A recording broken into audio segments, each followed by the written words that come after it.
Hello Wargamers, I'm here with a new series of videos. I want to do a series where I talk about my tactical learnings and I want to share with you, and I also have your feedback on my tactical learnings and tips. Before starting this video, I want to say that I'm not a highly competitive player. I am not the player that is looking for the most efficient unit in each codex and try to apply this unit. Normally, I'm more a thematic player. I like to build my armies around a theme or around a unit. In the case of the picture, you will see that in the case of this army, I want to build this army around land speeders and razorbacks. On the other side, I'm also experiencing 40k, as I've been playing since 2nd edition and I have a lot of games and I have seen a lot of change in the rulebooks and in the meta. So I'm using this experience to maximize some of the units that maybe today are not the best ones on the battlefield. And now let's pass to the topic of this video, that is to talk about land speeders and how to use them in 6th edition. After playing a long time with Chaos and also with Imperial Guard, with a lot of heavy armor vehicles and heavy infantry, I wanted to experiment with a new concept that was to use a Space Marine army where the center vehicle is the land speeders. So I started buying land speeders and I just been running this project for a while because I like to play with a full painted army. Of course, land speeder is a very weak vehicle and is very easy to destroy. Not only in 6th edition, also in 5th and 4th edition, when I was thinking about this project, land speeders have never been a quite durable vehicle. But let's check what have changed a lot between 5th and 6th edition before, and then I will explain a little bit more about my army.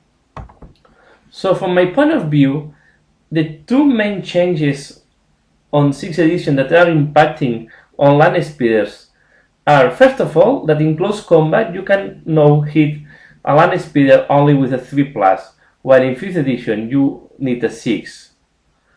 And the other thing is that now land speeders have 2 hull points. But I was wondering if this is making a big difference, because normally land speeders have been very easy to destroy. It doesn't matter if they have 2 hull points. So in the past, yeah, any weapon can pen or lance your armor. And in the past, when you were lance, your land speeder was useless for 1 turn. So just by shooting with bolter, you make the land speeder useless for 1 turn. So it's not making for me a huge difference, I think, between 5th and 6th edition. So when I started building this army, I was thinking how I can make my land speeder survive longer. Then I decided if I put in front of my enemy enough targets that he has to divide the fire, maybe I will have, this will be the way that land speeders will find the opportunity to survive longer and make more damage on the enemies. This was the reason I was using razorbacks. I'm still using a lot of razorbacks in my army. So normally, the core of my army is based on 3 tactical squads supported by 3 razorbacks, and then I use 3 squads of 2 land speeders. This is around the same concept, for example, of Dark Eldar. I also play Dark Eldar. When you have light vehicles, the only way that they can survive a little bit longer is that you put enough vehicles in front of your enemy so that your enemy cannot kill all your vehicles at once. Then the other thing that you have to maximize from your land speeders is mobility. Remember that they have deep strike, so you can strike at the back of your enemy if it's needed. And they are very good weapons, platform for weapons. So now we are going to look in more detail the different types of land speeders that we can use and how is the best way to use them. My favorite weapon composition for land speeder is a Typhoon missile launcher plus heavy bolter. I know some people is using multi-melta instead of the heavy bolter, but I still prefer the heavy bolter because the range is more aligned with the Typhoon missile launcher, and the way I use them is a platform that is a weapon platform that is at the back of my army.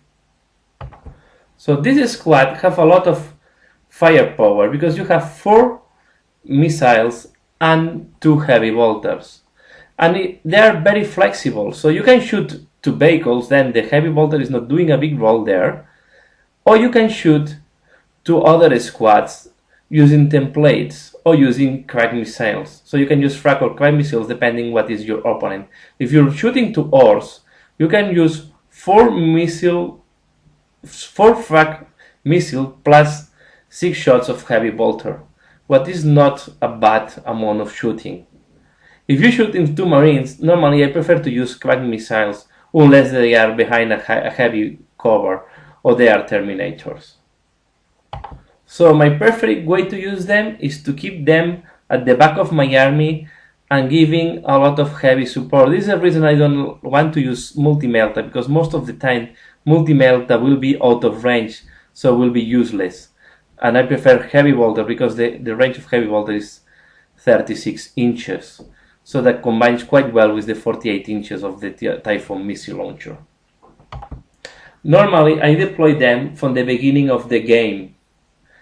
If I can, I hide them behind a building, especially if I'm moving on second place. Even if you move in first place, I prefer to put them behind a building with a heavy cover, because they can move very easily in the first turn.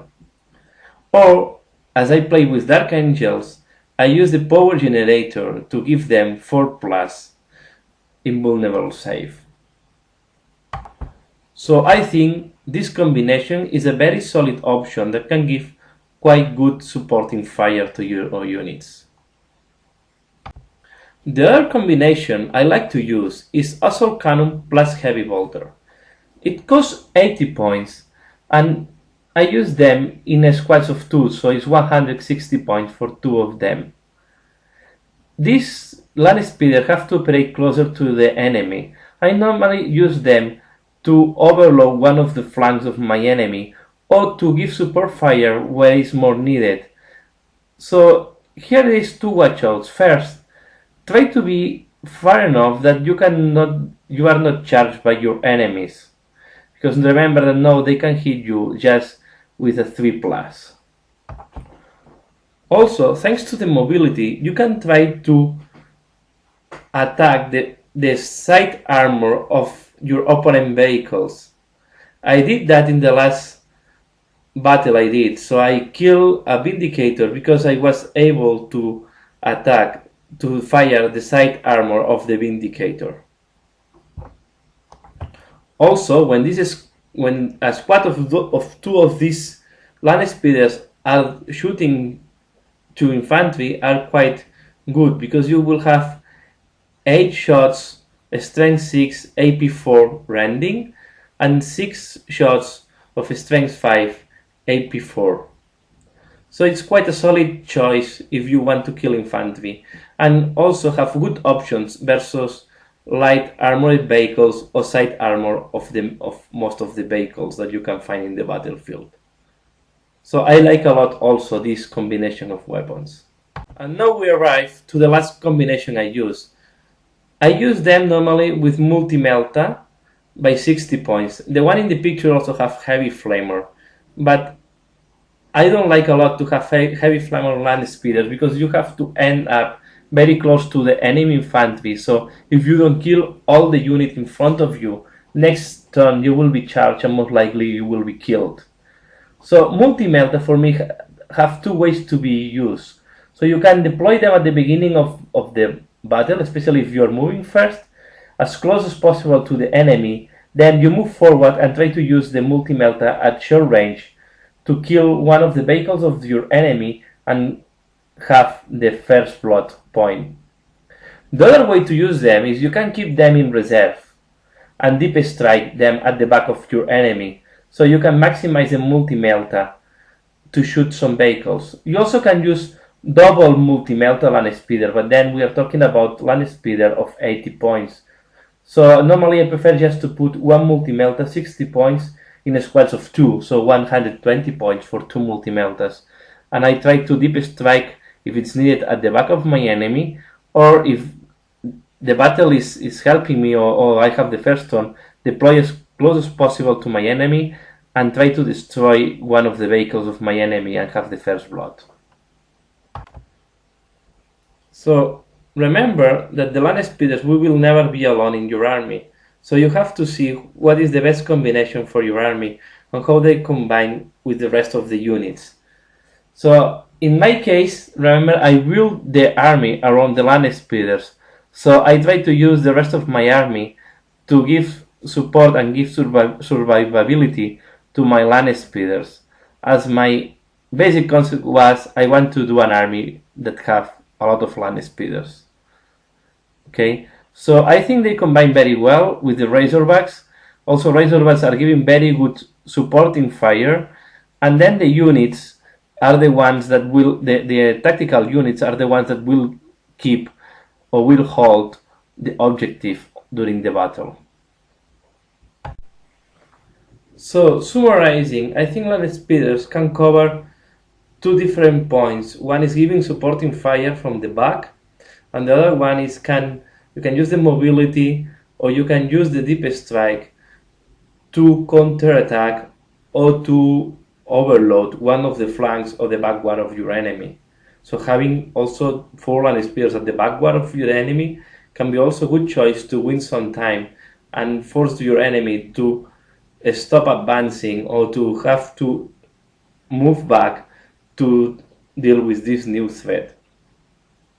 So I think land spears is still a good choice in 6th edition, although they are much more vulnerable to close combat assaults, and they are killed after 2 glancing hits, so also bolters can kill them.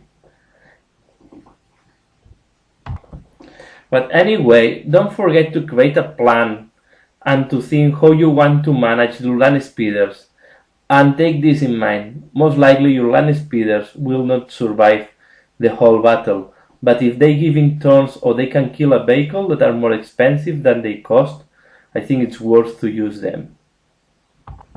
So I hope you have enjoyed this video, and I managed to transmit to you some of my learnings of how I use these land speeders on the battlefield.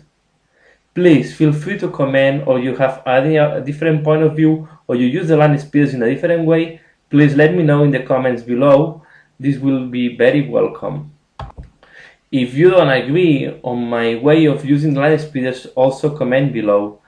I'm also open to any opinion. Doesn't matter if it's with me or if it's aligned with me or not. So I want to end this video saying that if you like, please click on like it.